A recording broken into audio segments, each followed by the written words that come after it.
Terima kasih pemirsa, Anda masih bergabung bersama kami di Berita Padang. Berikut kami sajikan kembali 3 berita utama hari ini.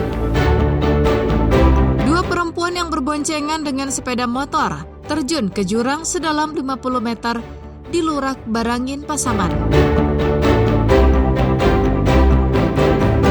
3 korban luka-luka kecelakaan bus antar kota antar provinsi di Padang Panjang dirujuk ke RSUP M. Jamil Padang.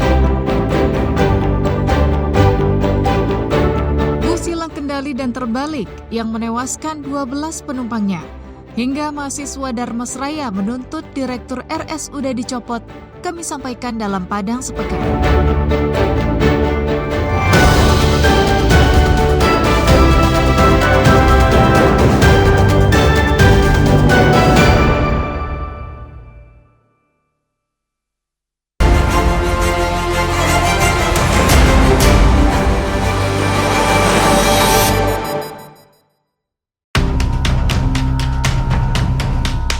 Sejumlah rumah di Batipuh Tanah Datar mengalami keretakan dan rusak akibat gempa yang terjadi di Padang Panjang dan Tanah Datar.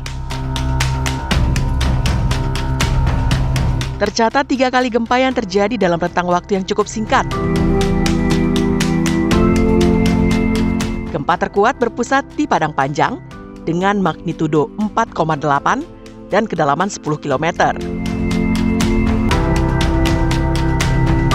Menurut catatan BMKG, gempa berpusat di Kota Padang Panjang sebanyak 2 kali dan 1 kali berpusat di Tanah Datar.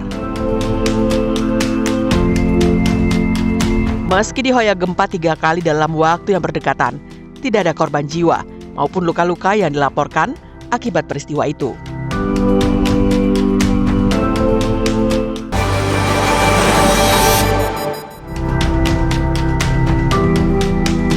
Gempa bumi tektonik berkekuatan magnitudo 4,8 yang mengguncang wilayah Padang Panjang dipicu sesar lokal Siano.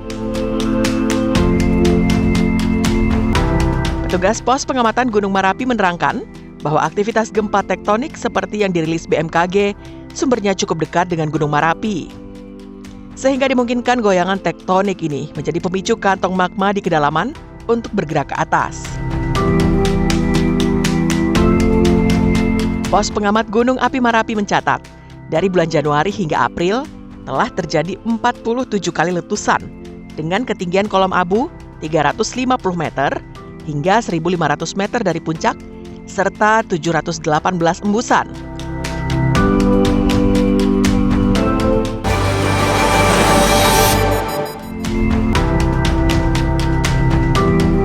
Belasan orang penumpang bus antar kota antar provinsi dengan rute Medan menuju Bekasi meninggal dunia setelah bus yang ditumpanginya mengalami kecelakaan tunggal di Padang Panjang. Dari 48 penumpang yang berada di dalam bus itu, 12 orang meninggal dunia, 23 orang penumpang lainnya mengalami luka-luka dan dirawat di 2 rumah sakit, yakni Rumah Sakit Umum Daerah Padang Panjang dan Rumah Sakit Yarsi Padang Panjang. Peristiwa mengenaskan itu terjadi saat bus melewati jalan menurun di daerah Bukit Surungan. Bus tiba-tiba hilang kendali dan melaju dengan kencang dan terbalik usai menabrak pagar. Dugaan sementara, kecelakaan terjadi karena rem bus yang bermasalah dalam perjalanan dari arah Bukit Tinggi memasuki Padang Panjang.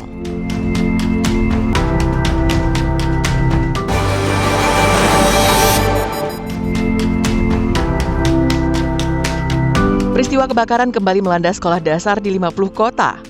2 ruang guru di Sekolah Dasar Negeri 02 Sari Lama, Kecamatan Harau, ludes dilalap si jago merah.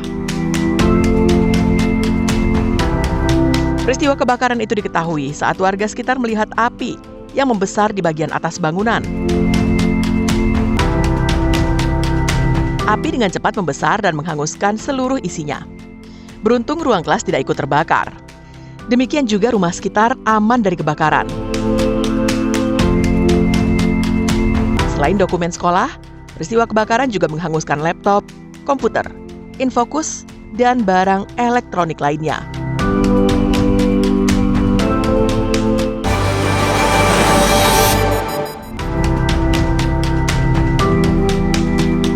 Ratusan mahasiswa dari sebuah perguruan tinggi di Darmasraya menggeruduk kantor bupati. Mereka mendesak Bupati Dharmasraya mencopot Direktur Rumah Sakit Umum Daerah Sungai Dareh. Hal ini mereka lakukan karena rumah sakit terlambat menangani pasien hingga meninggal dunia. Peristiwa itu berawal saat salah seorang mahasiswa mengalami kecelakaan dan kemudian meninggal dunia karena terlambat ditangani oleh tenaga medis di rumah sakit itu. Sekda Dharmasraya yang datang menemui para pengunjuk rasa mengatakan pihaknya akan menyelidiki keterlambatan penanganan medis tersebut. Sekda juga berjanji akan memberikan sanksi kepada pihak yang bertanggung jawab menangani kasus itu.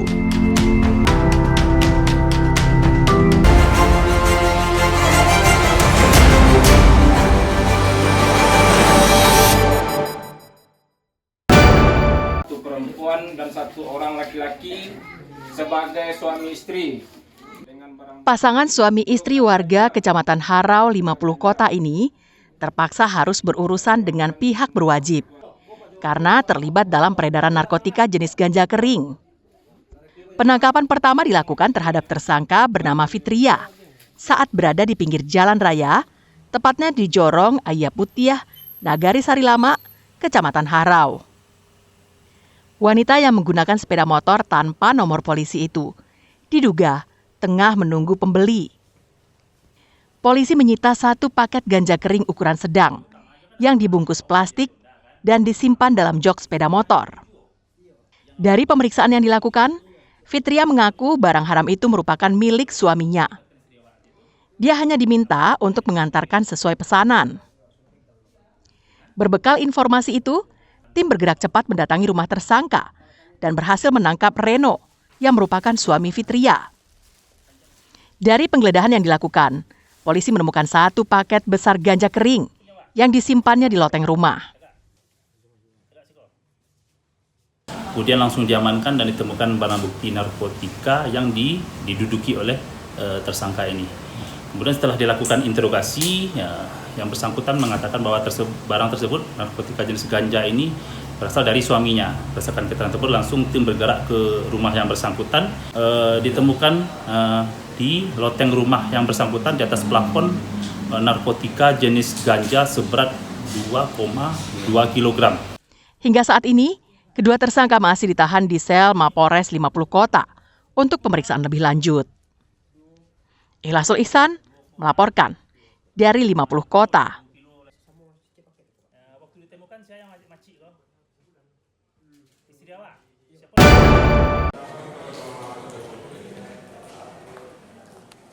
Pengadilan Negeri Padang mulai menyidangkan perkara penembakan yang dilakukan oleh Kabag Operasional Polres Solok Selatan terhadap Kasat Reskrim Polres Solok Selatan yang menyebabkan korban meninggal dunia.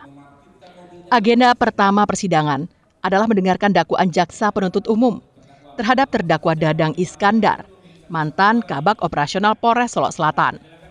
Dalam dakwaannya, jaksa mengungkapkan bahwa penembakan dilakukan karena terdakwa diduga diliputi perasaan sakit hati terhadap korban.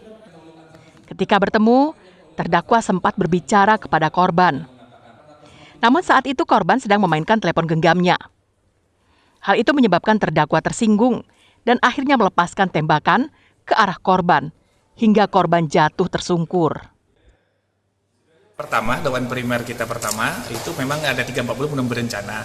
Memang ada rencananya di awal memang untuk targetnya 2 orang. Namun 1 yang berhasil, yang 1 tidak berhasil dilaksanakan. Maka itu yang kedua ada dakwaan percobaan ya, junto 53. Terdakwa hadir mengenakan kemeja hitam dan peci abu-abu.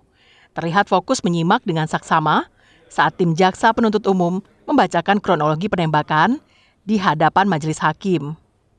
Terdakwa tidak mengajukan eksepsi atau pembelaan terhadap dakwaan itu. Kuasa hukum menegaskan bahwa kasus penembakan ini tidak ada hubungan sama sekali antara terdakwa dengan tambang emas ilegal yang diisukan selama ini. Dan ternyata sudah sendiri, para jurnalis sendiri semua dengar hari ini tidak ada kasus ini kaitannya dengan backingan emas sebagaimana halnya selama ini kita dengar dan kita lihat di media massa. Kami tidak mengajukan eksepsi, kami yakin bahwa apa yang telah diajukan oleh dakwaan jaksa itu kami pikir sudah sesuai dengan prosedural hukum acara pidana yang ada. Sidang dilanjutkan pada minggu depan dengan mengagendakan keterangan saksi-saksi termasuk mantan Kapolres Solok Selatan. Kasus penembakan yang terjadi tanggal 22 November tahun lalu ini dilakukan AKP Dadang terhadap Kasat Reskrim Polres Solok Selatan, AKP Rianto Ulil Ansar, di halaman Mapolres Solok Selatan. Robiham melaporkan dari Padang.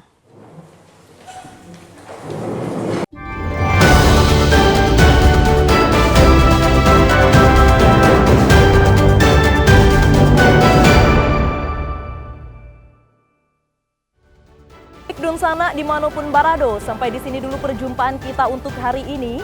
Saya Putri Febrina Marlini bersama dengan tim redaksi yang bertugas mohon pamit undur diri. Terima kasih atas kebersamaan Anda, tetap semangat dan sampai jumpa.